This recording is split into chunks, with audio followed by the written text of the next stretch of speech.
Hello everyone, स्वागत है आपका अस्तित्व एकेडमी के इस ऑनलाइन सेशन में। कैसे हैं आप लोग? उम्मीद है स्वस्थ होंगे, मस्त होंगे और अच्छे से पढ़ाई कर रहे होंगे। जैसा कि आप लोग जानते हैं, पिछले कई दिनों से हम लोग एक नया चैप्टर स्टार्ट किए थे, वंशागत एवं विविधता का सिद्धांत, जिसमें हम लोगों ने ऑलरेडी क्या किया है, कई लेक्चर क्या पढ़ लिए हैं और अच्छे से सीख लिए हैं। ये सभी लेक्चर आपके बोर्ड के एग्जामिनेशन से बहुत ही क्या रहेगा, उपयोगी रहेगा। साथ में कुछ अन्य उपयोग जो परीक्षाएं होती हैं आपकी, उससे भी संबंधित ये चैप्टर क्या होगा, आपके लिए उपयोगी होगा। आइए ज़्यादा समय ना लेते हुए हम लोग देखते हैं कि आज हमें पढ़ना क्या है। पिछले लेक्चर में हम लोग क्या किए थे? पिछले लेक्चर में एक हम लोग टॉपिक स्टार्ट किए थे जिसका नाम था लिंग निर्धारण। क्या था? लिंग निर्धारण। और इस लिंग निर्धारण में कुछ बातों को हम लोग आसानी से क्या कर लिए थे, सीख लिए थे। आप लोग भी क्या कर लीजिए, कापी कलम लेके बैठिए और साथ में मेरे नोट्स बनाते रहेंगे तो चीज़ें आसानी से क्या हो जाएंगी, समझ में आएंगी। देखिए हम लोग सीखे क्या थे? सीखे थे कि लिंग निर्धारण मुख्यतः कितने प्रकार का होता है। सबसे पहला हम सीखे थे गुणसूत्रीय लिंग निर्धारण, और दूसरा क्या था, वातावरणीय लिंग निर्धारण, और तीसरा क्या था, अगुणित द्विगुणित लिंग निर्धारण। पहला हमारा क्या था, गुणसूत्रीय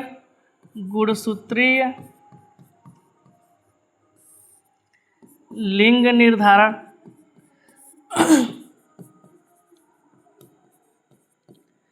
दूसरा हमारा क्या था, वातावरणीय लिंग निर्धारण। तीसरा हमारा था अगुणित द्विगुणित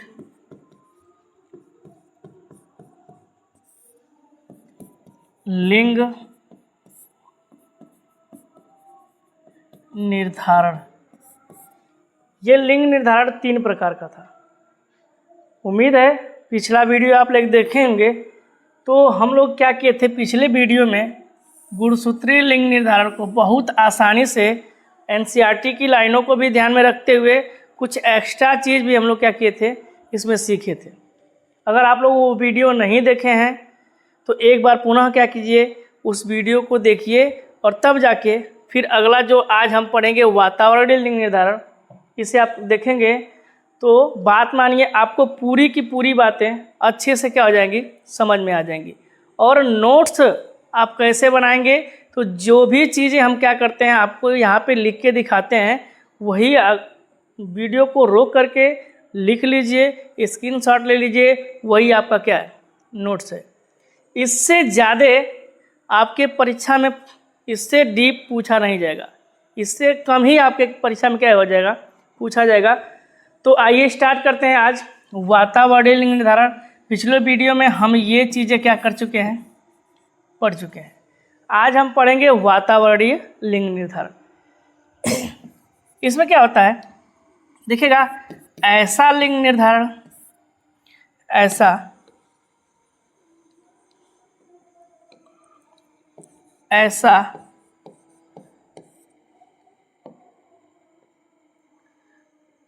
लिंग निर्धारण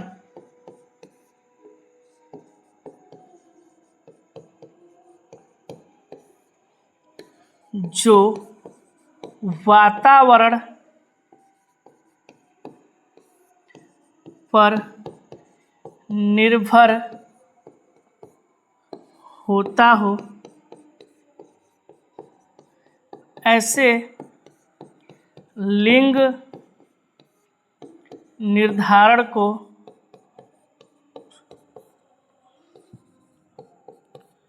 वातावरणीय लिंग निर्धारण कहते हैं। ये रहा आपका। अगर इसे परिभाषित करना चाहें तो आप ऐसे परिभाषित कर सकते हैं कि ऐसा लिंग निर्धारण जो वातावरण पर निर्भर हो। किस पर निर्भर हो? वातावरण पर निर्भर हो। ऐसे लिंग निर्धारण को हम क्या कहते हैं? वातावरणीय लिंग निर्धारण कहते हैं। अब आप सोचेंगे क्या ये वास्तव में होता है? ये कैसे हो गया? कभी लिंग निर्धारण वातावरण पर निर्भर हो सकता है क्या? तो हाँ भाई, वातावरण पर भी लिंग निर्धारण क्या होता है? संभव होता है। अर्थात वातावरण जो होता है वह लिंग निर्धारण को क्या करता है? प्रभावित करता है। आइए इसको कुछ एग्जाम्पल की सहायता से, किसको? वातावरणीय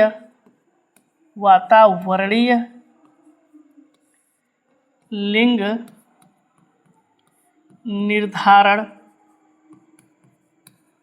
को हम लोग क्या करते हैं? कुछ एग्जाम्पल की सहायता से बड़े ही आसानी से और मज़ेदार तरीके से क्या करेंगे? सीखेंगे। पहला एग्जाम्पल हम लोग लेते हैं क्या? पहला एग्जाम्पल हम लोग लेते हैं मगरमच्छ का। सभी लोगों ने मगरमच्छ तो देखा ही होगा। पहला एग्जाम्पल क्या है हमारा? मगरमच्छ का है। सबको पता है कि जो मगरमच्छ होता है वो अंडे देता है। क्या देता है? अंडे देता है। इसके पहले हम लोग जो जीव देखे थे, जो लिंग निर्धारण पढ़े थे, वो क्या था? गुणसूत्रीय लिंग निर्धारण, जिसमें मैं मानव को बताया था, कुछ अन्य जंतुओं के बारे में भी मैं क्या किया था? आपको बताया था।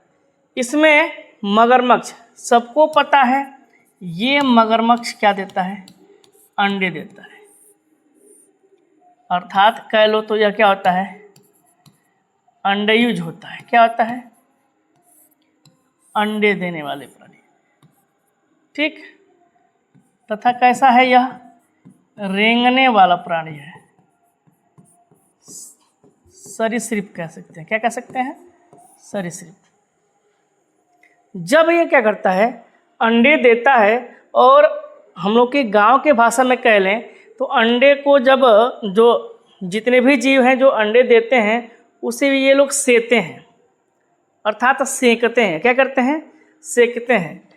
तो ये अंडे जब देगा तो इसे ये इस अंडों के ऊपर ये क्या करता है? मगरमच्छ बैठ जाता है। बैठता है। अगर ठीक, अगर निम्न तापमान अगर अंडे को मिला और उससे जो संतान प्राप्त होगी, ठीक, निम्न तापमान अगर अंडे को मिला उससे जो संतान प्राप्त होगी वह संतान क्या होगी? मादा होगी। क्या होगी? मादा होगी। फिर से सुनिए, मगरमच्छ अंडे दिया और अंडे को क्या करता है? सेंकता है उस पर बैठकर, या फिर कह लो तो हमारी गांव की भाषा में यह सेता है इसको। ठीक। अगर अंडे को निम्न तापमान मिला, कैसा तापमान मिला? निम्न तापमान मिला, तो आने वाली जो संतान होगी वो कैसी होगी साहब? मादा होगी। क्या होगी? मादा होगी। अगर अंडे को क्या मिला? उच्च तापमान मिला। कैसा तापमान मिला? अगर अंडे को उच्च तापमान मिला तो फिर इसके आगे क्या होगा? आने वाली संतान कैसी होगी? नर होगी। तो क्या यह वातावरण पर डिपेंड नहीं कर रहा है? कर रहा है ना? साफ स्पष्ट समझ में आ रहा है कि ये जो तापमान है वह वातावरणीय कारक है। कैसा कारक है? वातावरणीय कारक है। और जब ये निम्न तापमान मिलेगा, मगरमच्छ के अंडे को कैसा तापमान मिला? अगर निम्न तापमान मिला तो आने वाली जो संतान होगी वो क्या होगी? मादा होगी। तथा अगर इसे उच्च तापमान मिलता है तो आने वाली संतान कैसी होगी? नर होगी। उम्मीद है ये पहला एग्जाम्पल आपको अच्छे से क्या गया होगा? समझ में आ गया होगा। इसे आप चाहें तो स्क्रीनशॉट ले सकते हैं। मैं थोड़ा सा साइड हट जाता हूँ।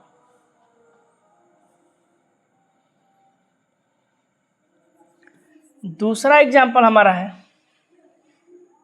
कछुआ। क्या है? कछुआ। इसे हम लोग एग्जाम्पल की सहायता से सीख रहे हैं। वातावरणीय लिंग निर्धारण को किससे सीख रहे हैं?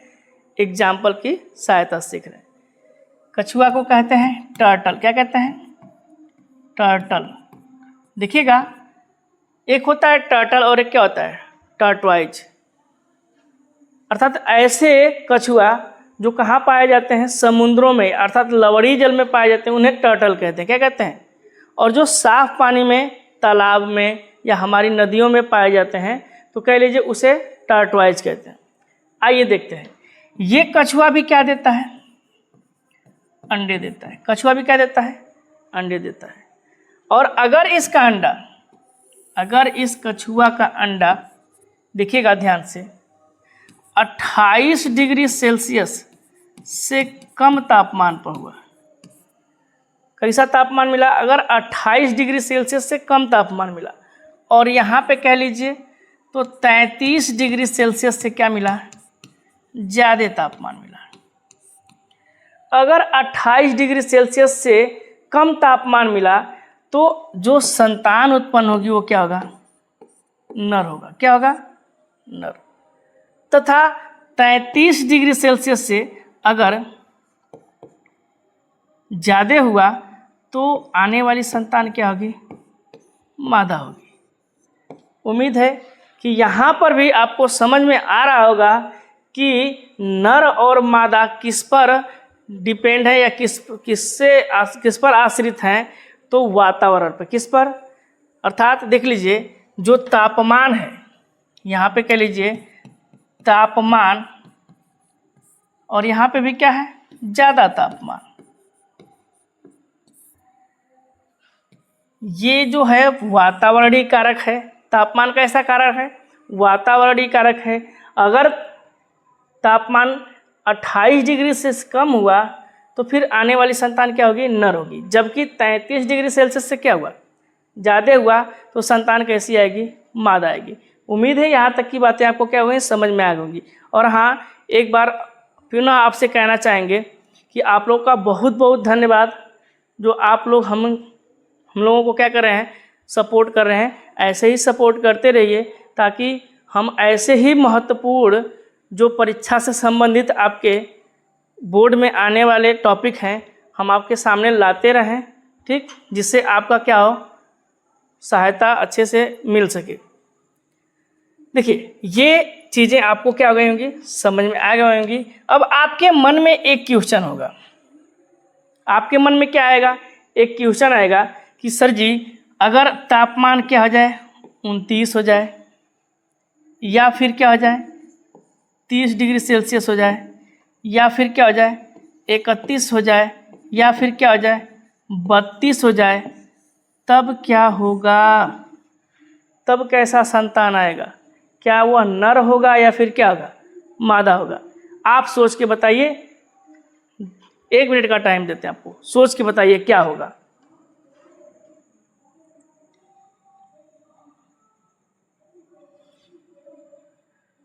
चलिए मैं बताता हूँ आपको क्या होगा इसके आगे। जितने भी अंडे होंगे, ये 29, 30, 31 और 32, अगर 33 डिग्री से ज़्यादा हुआ तो क्या होगा? मादा। 28 से कम हुआ तो क्या होगा? नर। लेकिन अगर क्या हो, तापमान जब 29 हो जाए, 30 हो जाए, 31 या फिर 32, या कह लो तो 28 और 33 के बीच में आ जाए, तो फिर क्या होगा? तो जितने भी अंडे होंगे उनमें से आधा नर तथा आधा क्या होंगे? मादा होंगे। आधा होंगे नर तथा आधा क्या होंगे? मादा होंगे। बातें समझ में आ गई हैं? ठीक। एक क्वेश्चन और आपके मन में आ सकता है कि क्या हो सर, अगर क्या हो, यहीं पे लिख देते हैं कि अगर अंडों की संख्या क्या हो जाए? 51 हो जाए। क्या हो जाए? इसमें तो 51 को आधा आधा कैसे बांटेंगे? तो अरे भैया, इसको समझ लीजिए, इसको 2 पार्ट में क्या कर लीजिएगा? बांट लीजिएगा। ठीक, कह लीजिएगा 26 और 25। लगभग लगभग तो ये भी तो आधा ही का आ जाएगा ना, लगभग लगभग। तो 26-25 का रेशियो कर लीजिए, उसमें क्या हो सकता है 26 नर हो जाए और 25 मादा हो जाए, या 26 मादा हो जाए और 25 क्या हो जाए, नर हो जाए। तो उम्मीद है ये दूसरा एग्जाम्पल भी आपको अच्छे से क्या हो गया होगा, समझ में आ गया होगा। स्क्रीनशॉट आप क्या कर सकते हैं, ले सकते हैं। पहला हमारा क्या था, देखिए हम लोग स्टार्ट किए थे लिंग निर्धारण, ये पढ़ लिए थे पिछले वीडियो में। नहीं देखे हैं उसे जाके देखिए, पुनः इस वीडियो को क्या कीजिए, आइए देखिए। दूसरा हम लोग क्या किए हैं, वातावरणीय लिंग निर्धारण देखे हैं, उसकी क्या डिफिनीशन हम लिख सकते हैं उसे लिखें। नेक्स्ट एग्जाम्पल देखें। पहला एग्जाम्पल, इस लिंग निर्धारण को हम लोग किससे पढ़ रहे हैं, तो एग्जाम्पल की सहायता से हम देख रहे हैं। मगरमच्छ, पहला एग्जाम्पल क्या लिए थे, मगरमच्छ अंडे देता है, क्या देता है, और अंडे देने के पश्चात वो अंडे के ऊपर बैठता है, ठीक, जिससे उससे क्या मिलती है, गर्माहट मिलती है। तो अगर निम्न तापमान मिल जाए तो आने वाली संतान क्या होगी, मादा, और अगर क्या होता है उच्च तापमान तो फिर क्या आ जाए, नर। जबकि कछुआ में बोले ये भी क्या देता है, अंडे देता है। अगर 28 डिग्री सेल्सियस से कम तापमान रहा तो नर, 33 डिग्री सेल्सियस से ज़्यादा रहा तो फिर क्या होगा, मादा। अगर इन दोनों के बीच में आ जाए तो फिर आधे नर होंगे और आधे क्या होंगे, मादा होंगे। आइए तीसरा एग्जाम्पल लेते हैं। कैसा, तीसरा एग्जाम्पल बड़ा ही मज़ेदार है। तीसरा एग्जाम्पल क्या है, बड़ा ही कह लीजिए तो मज़ेदार है। आपकी हंसी भी छूट सकती है, लेकिन ऐसा होता है। ऐसा क्या है, होता है। तीसरा एग्जाम्पल हम लोग लेते हैं समुद्री मछली। समुद्री मछली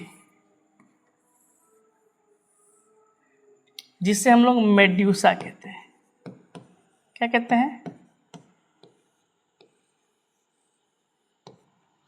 क्या कहते हैं, मेड्यूसा। तीसरा एग्जाम्पल जो हम लोग लिए हैं समुद्री मछली, उसे क्या कहते हैं, मेड्यूसा कहते हैं। देखिएगा, अगर यह समुद्री मछली, दो स्थितियां इसके सामने हैं। कितनी स्थितियां इसके सामने हैं, दो स्थितियां इसके सामने हैं। अगर यह मछली जो है ठंडे जल में जाती है, किसमें, ठंडे जल में जाती है, तथा किसमें, गर्म जल में। एक है ठंडा जल और एक क्या है, गर्म जल। अगर यह ठंडे जल में जाती है तो यह नर में बदल जाती है। अब कहोगे हाँ ऐसा होता है क्या, कि अगर कोई ठंडा जल में जाए तो नर में बदल जाए और गर्म जल में जाए तो किस में बदल जाए, मादा में बदल जाए। हाँ, इस मछली के पास ऐसी क्षमता है कि अगर ये ठंडे जल में जाएगी, ठंडे जल में, तो बदल जाती है, किसमें, नर में।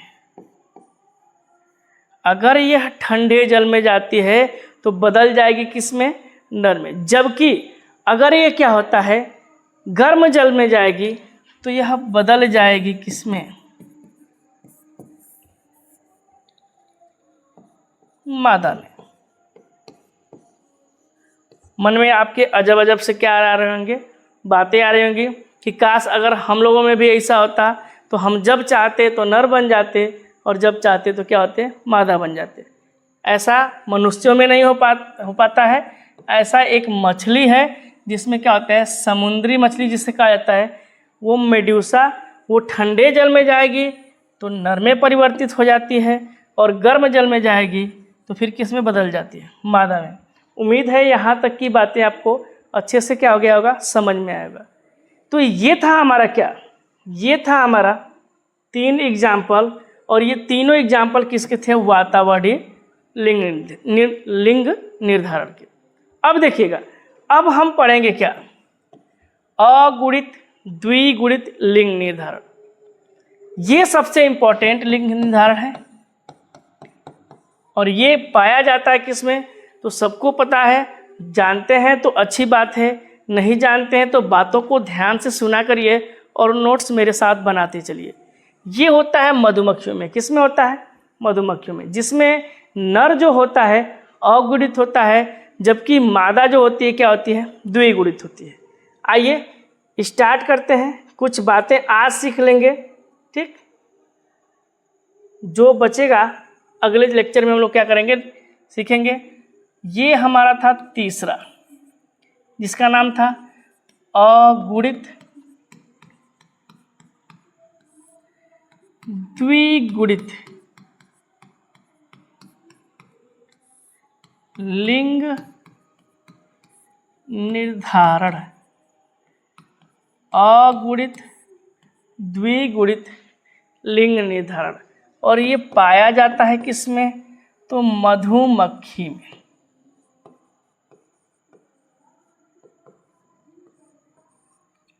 किसमें पाया जाता है, मधुमक्खी में।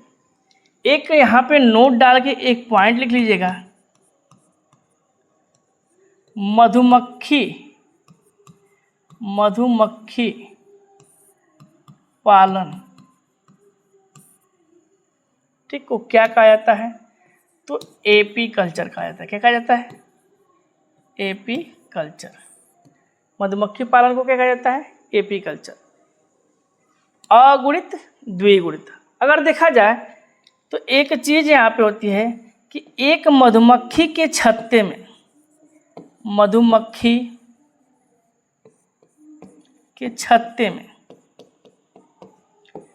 3 तरह की, कितने तरह की कह लो, तो 3 तरह की मधुमक्खियां पाई जाती हैं। मधुमक्खी के छत्ते में कितने तरह की मधुमक्खियां पाई जाती हैं, 3 तरह की मधुमक्खियां क्या होती हैं, पाई जाती हैं, ठीक। जिसमें से एक होता है नर ड्रोन मधुमक्खी, नर ड्रोन।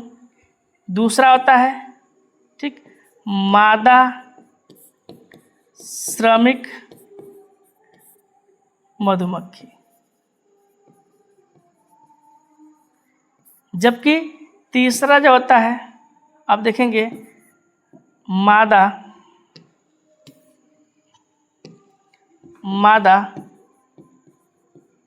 रानी मधुमक्खी।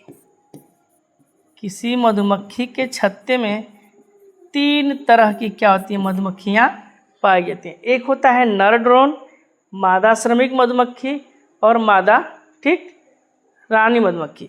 जिसमें से ये जो नर होता है यह अगुणित होता है।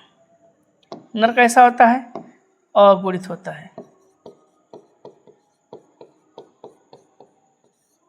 अर्थात ये। और ये क्या होता है, द्विगुणित।